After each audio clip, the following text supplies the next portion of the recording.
अज्ञानता हमारे जीवन के अंधकार को दूर करने का काम करती है। शिक्षा हमारे जीवन को एक अलग दिशा देने का काम करती है। शिक्षा नहीं तो कुछ नहीं।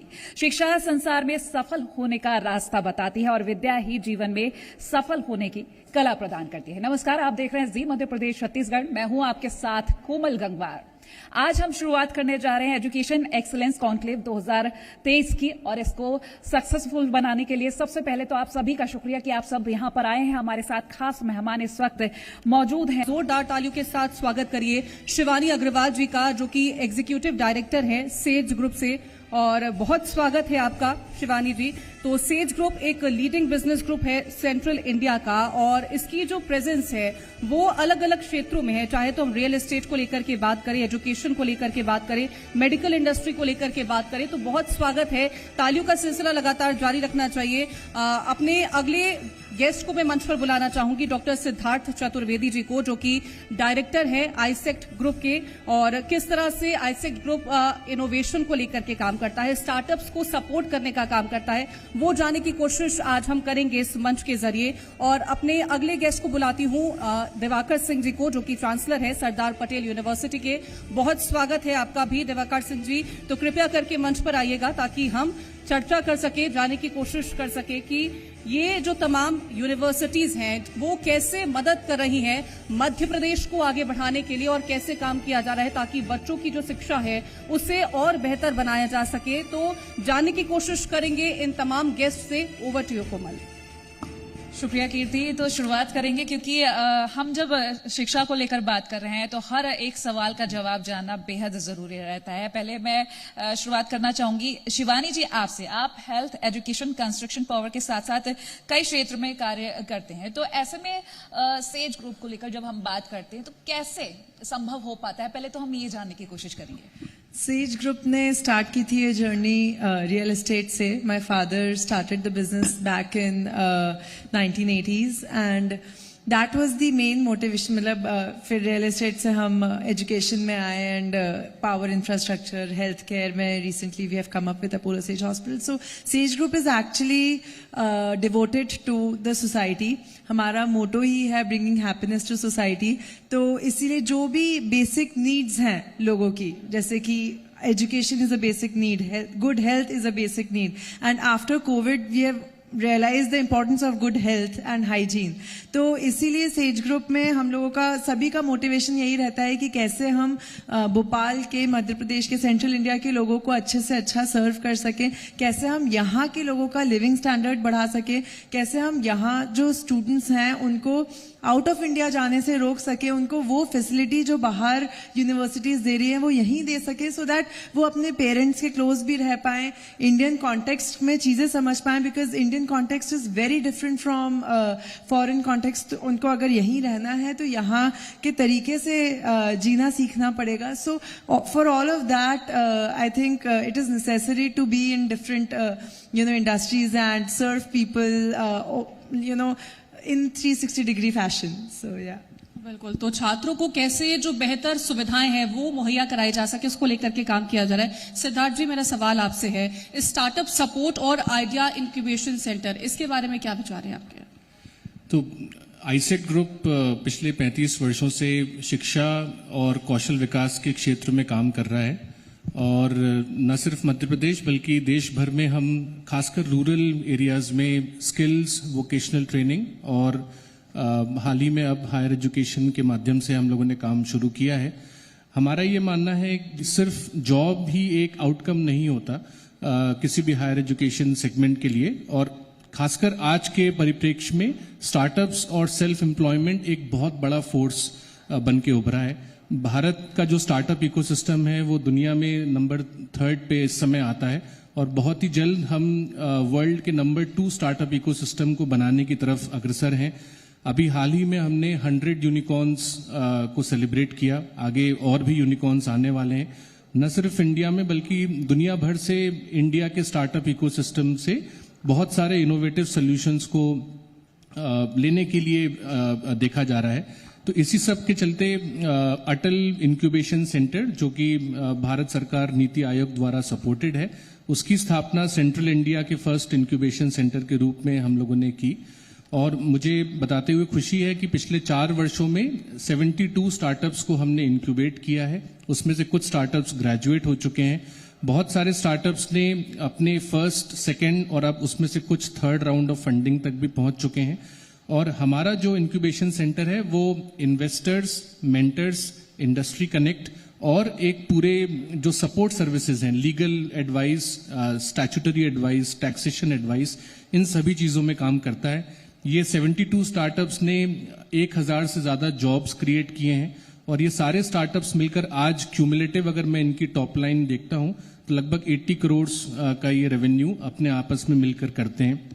हमारा मानना यह है कि आगे चलकर स्टार्टअप इकोसिस्टम लगभग if not 50%, 30 to 40% of outcome भी गवर्न कर सकता है।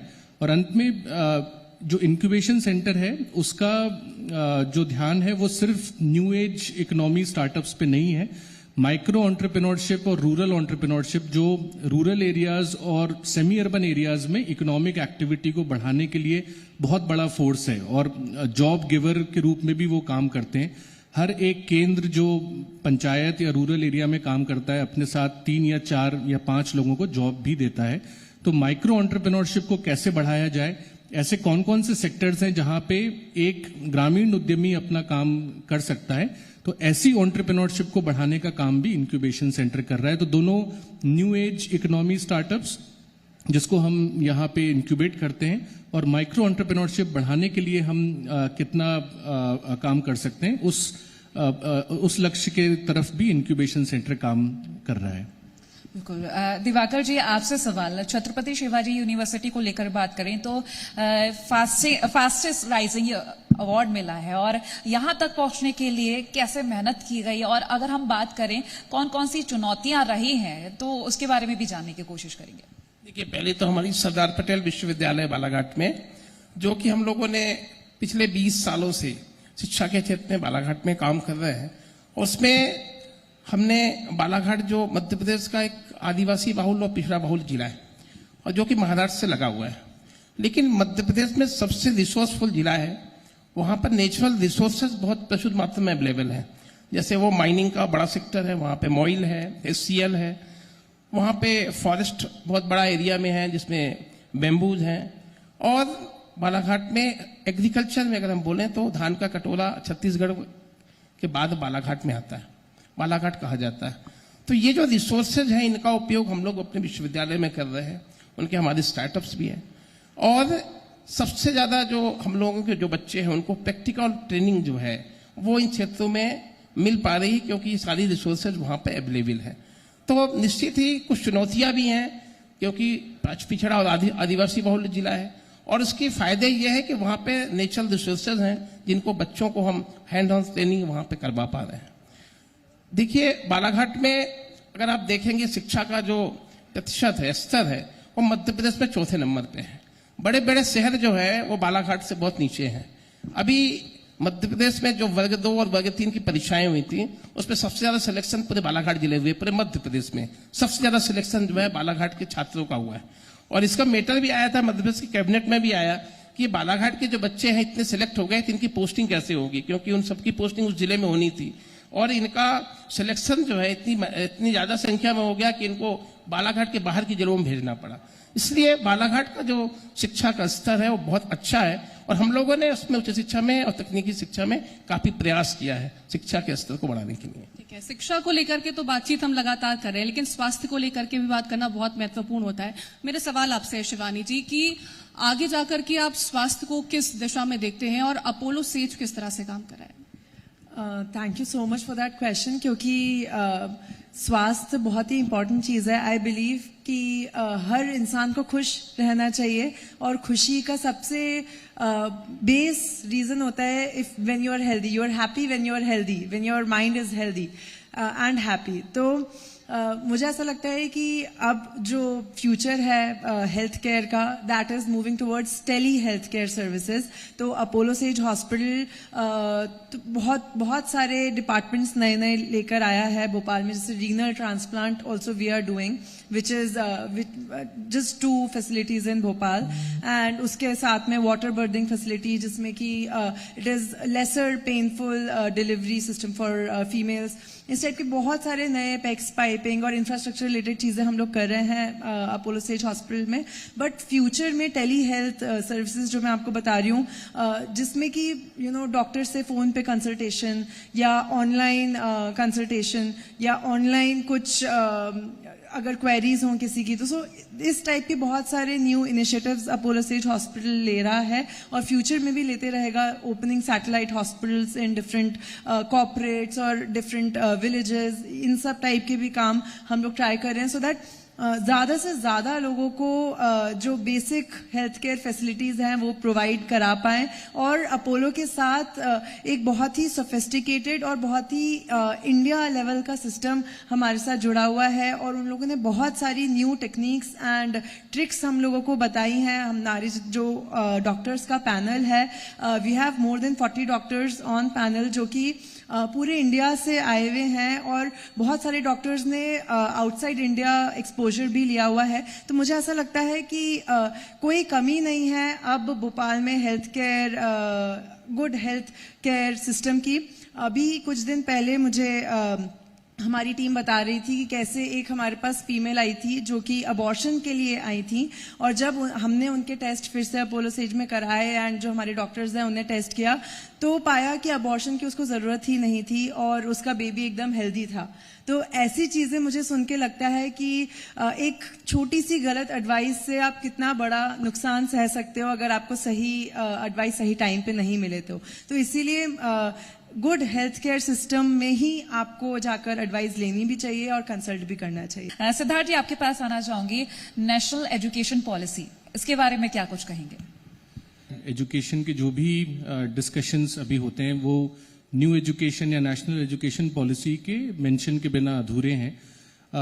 एक sense of pride in being Indian, sense of pride in our heritage, और उसी के साथ साथ फॉरवर्ड लुकिंग पॉलिसी के रूप में भी नेशनल एजुकेशन पॉलिसी आई है। वो सारी चीजें जो पिछले कुछ वर्षों में एजुकेशन सिस्टम से जुड़े हुए लोगों के सुझाव रहे, रिकमेंडेशन रहे, उन सभी को बहुत खूबसूरती के साथ समराइज करके सारे पहलुओं को उन्होंने एक साथ एक डॉक्यूमेंट में लिया है। ऑफ कोर्स उसका इम्प्लीमेंटेशन थोड़ा चैलेंजिंग होगा, क्योंकि अपने आप में उसका स्वरूप इतना बृहद है कि उनके सारे एलिमेंट्स को एक साथ इंप्लीमेंट करना चैलेंजिंग होगा। पर एक विजन डॉक्यूमेंट के रूप में सारे एजुकेशनल इंस्टीट्यूशंस के सामने नेशनल एजुकेशन पॉलिसी है। कुछ हाइलाइट्स उस पॉलिसी के, जैसा मैंने पिछले वक्तव्य में कहा कि स्टार्टअप और इंक्यूबेशन और इनोवेशन उसका एक हाईलाइट है जिसको हम ऑलरेडी कर रहे हैं।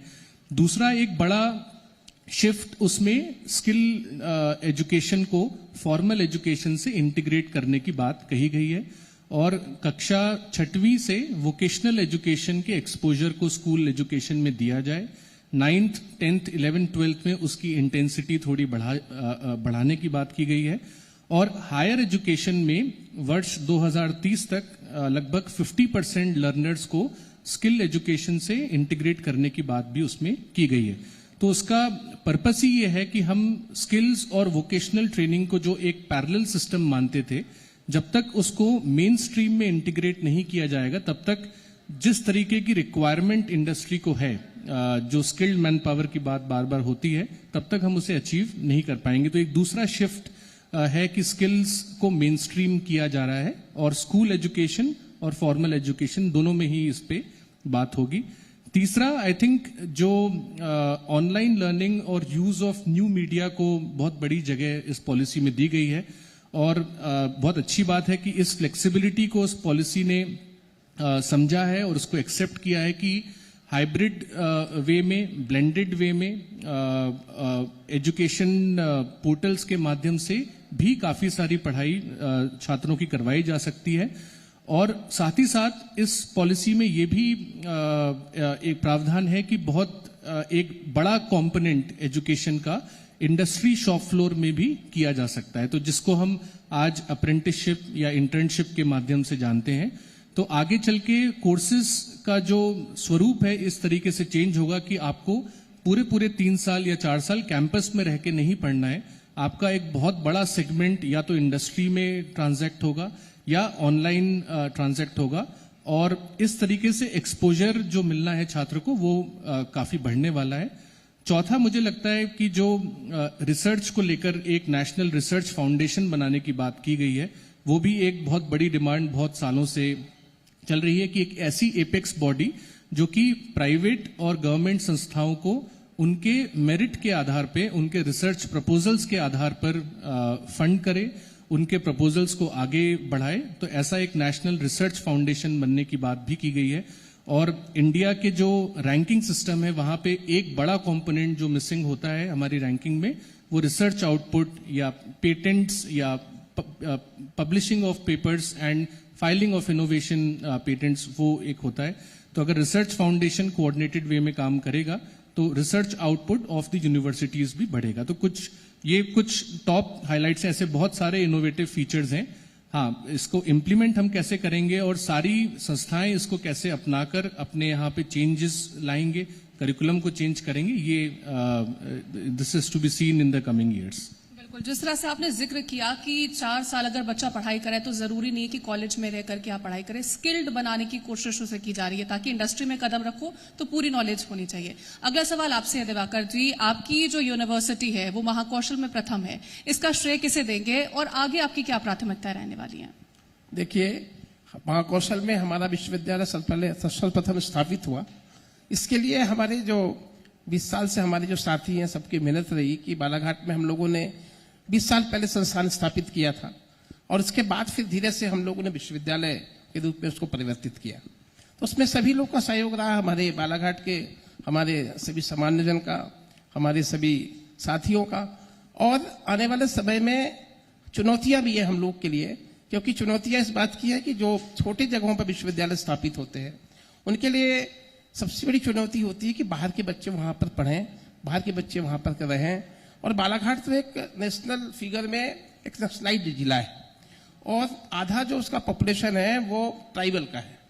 तो हम लोग जो बड़ा काम करने जा रहे हैं उस पर हमारा ट्राइबल रिसर्च इंस्टीट्यूट का, जिसमें हमको गवर्नमेंट ऑफ इंडिया से जो ट्राइबल डिपार्टमेंट है वहां से भी हम लोग को सपोर्ट मिल रहा है। इसके बाद हम लोग फॉरेस्ट्री पे हमने बताया कि उसका एक रिसर्च इंस्टीट्यूट बालाघाट में प्रपोज्ड है। वहां पे पहले से भी रेंजर्स कॉलेज हैं, रेंजर्स की फॉरेस्ट रेंजर्स ट्रेनिंग होती है। तो उसमें जो स्टार्टअप्स है उसमें सबसे ज्यादा बेम्बू को लेकर काम हो रहा है। बेम्बू के बहुत सारे प्रोडक्ट्स हैं जिनको अभी हम लोग प्लास्टिक की जगह बेम्बू को उपयोग करने जा रहे हैं। उसका काम भी हमारे विश्वविद्यालय के माध्यम से हम लोगों ने स्टार्ट किया है और उस पर भी हमारा काम चालू है। तीसरा, जो बालाघाट में एग्रीकल्चर और फूड टेक्नोलॉजी, एग्रीकल्चर में पहले भी मैंने आपको बताया है कि बालाघाट बहुत रिच है। वहां पर धान की खेती जो है वो 3 बार की जाती है। एक साल में धान का प्रोडक्शन 3 बार होता है। नेचुरल रिसोर्स में जो वाटर बहुत है वहां पे, पानी की वहां कोई कमी नहीं है। बड़े बड़े और एथेनॉल के प्लांट्स बालाघाट में, मध्य प्रदेश में सबसे ज्यादा जो है जो एथेनॉल के प्लांट्स है वो बालाघाट में लग रहे हैं। तो ये जो फ्यूचर की जो जितने भी हमारी जो इंडस्ट्रीज है उनके लिए हम लोग, हमारे जो स्टूडेंट्स हैं वो तैयार हो रहे हैं और उसके माध्यम से हम लोग जो है आगे बढ़ाने का काम कर रहे हैं। शिवानी जी, अगला सवाल ऐसे है कि सेज यूनिवर्सिटी एजुकेशन किस तरह से प्रोवाइड कर रही है, क्योंकि हमने स्वास्थ्य को लेकर के आपसे बातचीत की, आपने स्वास्थ्य का जिक्र किया कि किस तरह से काम करें, एजुकेशन को लेकर के किस तरह से? बिल्कुल। सो एजुकेशन में एट सेज यूनिवर्सिटी हमारे चांसलर सर का भी, इंजीनियर संजीव अग्रवाल जी का भी मानना है कि एक बच्चे को क्लास में 30% से ज्यादा एजुकेशन क्लासरूम टीचिंग नहीं होनी चाहिए।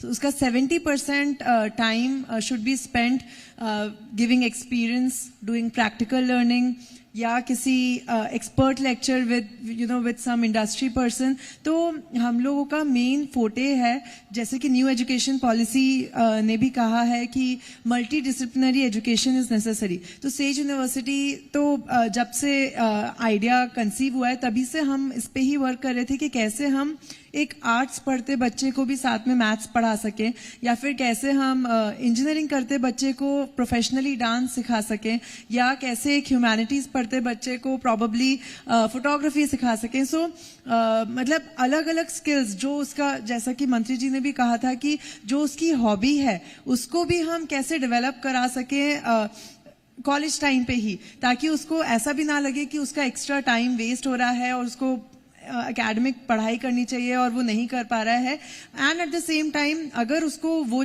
काम करने में ज्यादा मजा आने लग जाए तो वो उसी को अपना प्रोफेशन भी बना सके। तो हर चीज प्रोफेशनल तरीके से with certificates, with industry knowledge हम सेज यूनिवर्सिटी, दोनों ही सेज यूनिवर्सिटीज में, सागर ग्रुप ऑफ इंस्टीट्यूशंस में प्रमोट करने की कोशिश करते हैं। हमारे पास बुके है इतने सारे कोर्सेज का। भोपाल में we have 15 schools and Indore में वी हैव 14 स्कूल्स रनिंग। तो लॉ हुआ या जो भी कोर्स हुआ, आर्किटेक्चर हुआ, डिजाइन हुआ, बहुत सारे अलग अलग माइंड्स जब मिलकर कोई काम करते हैं तो मुझे लगता है कि बहुत ही इनोवेटिव सा आइडिया आता है। तो इसीलिए हमारे बहुत सारे स्टूडेंट्स के बहुत अच्छे अच्छे स्टार्टअप्स भी आ रहे हैं। अब बहुत सारे एल्यूमिनाई पूरे विश्व के अलग अलग जगह पे बहुत अच्छा काम कर रहे हैं, बहुत अच्छे पैकेजेस पे हैं। एक स्टूडेंट तो आई थिंक 1 या 2 करोड़ के कुछ पैकेज पे है अभी। तो बहुत अच्छा लगता है जब अपने ही पढ़ाए हुए स्टूडेंट्स को ऐसे देखते हैं दुनिया में। बहुत सारे बच्चे जो एविएशन पढ़कर हमसे गए हैं वो अब फ्लाइट में कभी एयर होस्टेस या एयरपोर्ट पे मिलते हैं। हम न्यूयॉर्क गए थे तो मतलब पापा के साथ सामने एक स्टूडेंट आया और वो जब बोलते हैं कि सर हम आपके कॉलेज से पढ़े हुए, तो जो एक फीलिंग है वो हमें लगता है कि हम जो इतनी मेहनत करते हैं वो साकार है, वो सही डायरेक्शन में है। क्योंकि फ्यूचर जनरेशन को मोल्ड करना और फ्यूचर जनरेशन को बनाने से ही मुझे लगता है हमारी कंट्री ग्रो कर पाएगी। आज के युवा अगर बनेंगे तभी हमारा फ्यूचर जो है वो बेहतर बनेगा। और कैसे रोजगार को लेकर के तो हम बातचीत करते हैं, लेकिन स्वरोजगार कैसे उपलब्ध करवाया जाए ताकि ज्यादा से ज्यादा लोग उससे जुड़ सके, उनके पास रोजगार हो, ये जानने की कोशिश हमने की है। बहुत धन्यवाद आप सभी का। हाँ, तमाम जो आपने जानकारियां साझा की। बिल्कुल, तो शिक्षा के क्षेत्र में किस तरह से काम किया जा रहा है, किस तरह से प्रदर्शन हो रहा है, वो हम आप तक पहुंचा ही रहे हैं। मैं चाहूंगी शिवानी जी, सिद्धार्थ जी और दिवाकर जी आप हमारे साथ मंच पर ही बने रहें। और बच्चों की जब हम बात करते हैं तो बच्चे जब अच्छा प्रदर्शन करते हैं तो उन्हें सम्मानित करना बेहद जरूरी हो जाता है ताकि वो अच्छा प्रदर्शन उसी तरह से करते रहे। मैं मंच पर अरुण कुमार पांडे जी को बुलाना चाहूंगी, वो आए। और साथ ही जी मध्य प्रदेश छत्तीसगढ़ के एडिटर मोहित सिन्हा जी को बुलाना चाहूंगी स्टेज पर। और जोरदार तालियां बजनी चाहिए क्योंकि अब हम आगे बढ़ रहे हैं उन बच्चों को सम्मानित करने के लिए। पहले हम बुलाना चाहेंगे मंच पर मोहित कुशवाहा जो कि 10th टॉपर है, इनके लिए जोरदार तालियां। एमपी बोर्ड से ये 10th टॉपर है, जोरदार तालियां मोहित के लिए आपकी ओर से। अब स्नेहा गंगवार को 12th टॉपर है, उनको मंच पर बुलाना चाहूंगी।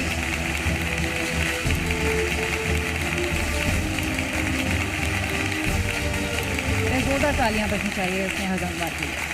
यूपीएससी टॉपर स्वाति शर्मा को मंच पर बुलाना चाहूंगी। मेहनत करके कुछ लक्ष्य हासिल करना है, ये इतना आसान नहीं होता। स्वाति के लिए जोरदार तालियां हो जाएं।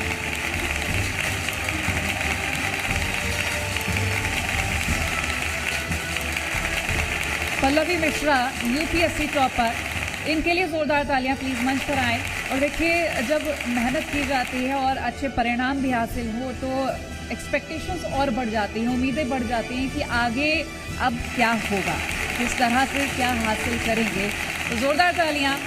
राधिका गजवानी सीबीएसई 10th की टॉपर हैं, 91% मार्क्स इन्होंने हासिल किए हैं, इनके लिए जोरदार तालियां हो जाए। राधिका गजवानी। टीना मेलबी को बुलाना चाहूंगी, 12th सीबीएसई टॉपर, 95.4% मार्क्स इन्होंने हासिल किए हैं।